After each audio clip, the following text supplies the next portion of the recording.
देश की संस्थाओं को बदनाम नहीं करते। बांग्लादेश में हिंदुओं को बहुत बुरी तरह से टारगेट किया जा रहा है। इस्कॉन के एक स्वामी को जेल के अंदर डाल दिया गया, जो वकील उनका केस लड़ने के लिए गया वो भी, उसको भी जिसे कहते हैं बहुत ही बुरी स्थिति में है, वो इस समय जीवन और मरण की लड़ाई लड़ रहा है। बांग्लादेश की स्थिति पर आप फडणवीस जी क्या कहना चाहते हैं? केंद्र में आप लोगों की सरकार है। देखिए, इस मामले में भारत सरकार ने जहां आवाज उठानी चाहिए वहां आवाज उठाई है और जनता ने भी एक प्रकार से इसका इको तैयार किया है। लेकिन मैं सवाल पूछना चाहता हूं कि भारत में अपने आप को धर्मनिरपेक्ष ताकतें कहने वाले जो है वो क्यों नहीं बोलते इसके ऊपर? क्यों राहुल गांधी अमेरिका में जाकर भारत के खिलाफ बोलते हैं? जाए अमेरिका और जाकर वहां कहे कि बांग्लादेश के ऊपर आप सैंक्शंस करो या बांग्लादेश को आप एक प्रकार से आग दिखाओ। ये क्यों नहीं कहते राहुल गांधी?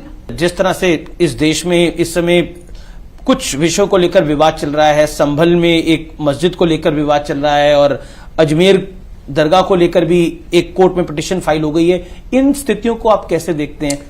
कि महत्व की बात यह है कि आप अगर दुनिया का इतिहास देखें, दुनिया का, तो दुनिया के इतिहास में जब जब वहां की मूल परंपरा पर आक्रांताओं ने आक्रमण करके वहां के जो मूल स्थल थे, जो आस्था के केंद्र थे, जो उनकी अस्मिता के केंद्र थे, इनको तोड़ा या उनका स्वरूप बदला, तो जब आक्रांता चले गए और वो स्वतंत्र हुए तब तक उन्होंने अपने मूल स्वरूप को वहां पर प्राप्त किया है, उसको लोगों के लिए उन्होंने प्राप्त करके दिया है। तो भारत में भी चाहे वो राम जन्मभूमि का प्रश्न हो या अन्य प्रश्न हो, ये सारे प्रश्न इसी प्रकार के हैं कि जो हमारी मूल आस्था है उसको जानबूझकर ठेस पहुंचाने के लिए तोड़ा गया है, उसके ऊपर अलग अलग प्रकार के धार्मिक स्थल तैयार किए गए हैं। मुझे ऐसा लगता है कि अगर लोगों के मन में है कि इसका मूल स्वरूप आना चाहिए तो ये गलत नहीं है। लेकिन मैं ये कहना चाहता हूं कि इसके लिए हमारे देश में कोर्ट है, कानून है, कानूनन लड़ाई लड़कर ये सारी चीजें होनी चाहिए। और मैं ऐसा मानता हूं कि हिंदुत्व में दूसरों की भावनाओं को ठेस पहुंचाकर हमने कभी भी अपना प्रचार और प्रसार नहीं किया है। आपने बोला कि एक है तो सेफ है, नारा बहुत चला। योगी आदित्यनाथ ने भी एक नारा दिया था, बटोगे तो कटोगे, उसका भी कुछ इंपैक्ट आपको लगता है? देखिए, दो नारे अलग नहीं है जी। आज ये मेरे सामने गिलास रखा हुआ है जी, मैं ये भी कह सकता हूं कि गिलास आधा भरा है, मैं ये भी कह सकता हूं कि गिलास आधा खाली है जी। तो बटोगे तो कटोगे कहना, इसका अर्थ है गिलास आधा खाली है। एक है तो सेफ है, इसका कहना गिलास आधा भरा है। देखिए, दोनों का अर्थ तो यही है कि united we stand and divided we fall. हम अंग्रेजी में कह दे तो बहुत अच्छा लगता है सबको, ये घोषवाक्य हो जाता है अंग्रेजी का। लेकिन अगर कोई हिंदी में कह दे तो ये बांटने वाली बात हो रही है। अरे भाई, समाज को एक करने का काम है। कोई अगर समाज को, देखिए मोदी जी ने बहुत अच्छे से कहा कि एक रहो तो सेफ रहोगे। योगी जी ने अपने स्टाइल में उसको कह दिया, कह रहे भैया साथ में नहीं रहोगे तो समाप्त हो जाओगे। चुनाव प्रचार के दौरान आपने गाना गाया था, गीत था वो जागो हिंदू जागो, अब वो काफी वायरल हो रहा है। तो वो गाना आपने सुना कहां से और सीखा कहां से, या आप संग से ही सुनते हुए आ रहे थे? देखिए, ये गाना कोई मैंने चुनाव प्रचार में गाया नहीं था। मूल रूप से ये जो गाना है, जब राम जन्मभूमि का आंदोलन शुरू हुआ तो कार सेवक के रूप में जब हम लोग अयोध्या गए थे, उस समय का ये गाना था, तब हम ये गाते थे। तो जब राम मंदिर का शिलान्यास हुआ उस समय भी मैंने वो गाना गाया था याद करके।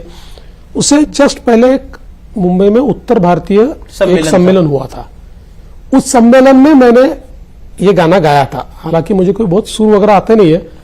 अभी आजकल टेक्नोलॉजी ऐसी है कि हमारे कुछ लोगों ने वो गाना उठाया वहां से जी, और उसको बैकग्राउंड में म्यूजिक डाल दिया, उसमें कुछ कोरस डाल दिया जी, तो एक वो गाना बन गया। और मैं उसको तो आपको बोलने वाला था 2 लाइनें अगर आप नहीं चुनाव में उसको नहीं भाई साहब, मैं इतना बेसुरा हूं कि मैं नेशनल टेलीविजन पे अपनी इज्जत नहीं उतारना चाहता। जी जी जी जी।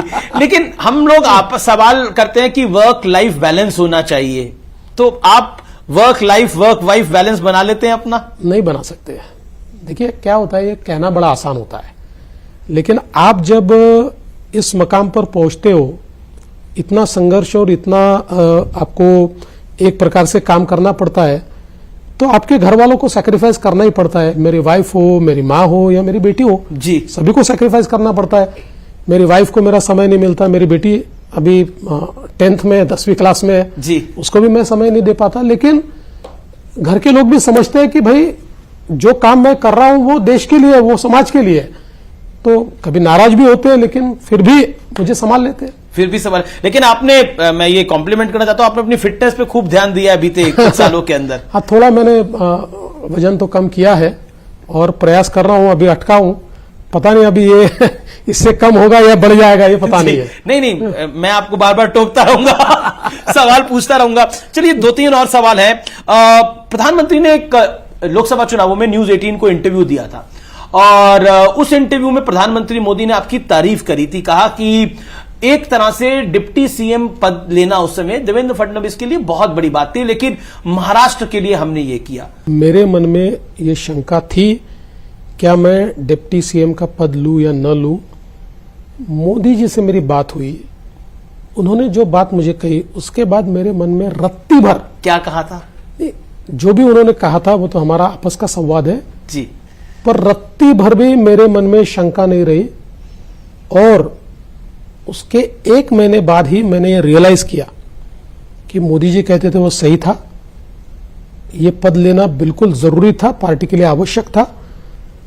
और जिस प्रकार का ट्वीट, आप उस समय का मोदी जी का ट्वीट देखिए, बिल्कुल देखा मैंने। एक छोटे से कार्यकर्ताओं को किस कद पर मोदी जी ले जाते हैं, ये उस ट्वीट के माध्यम से हमने देखा। तो मैं 3 फोटो लेकर आया हूं आपको दिखाने के लिए। पहली फोटो जो है वो है ये। क्या कहना चाहते हैं आप इस फोटो को देखकर? देखिए, यही विनम्रता है मोदी जी की जो लोगों का दिल जीतती है।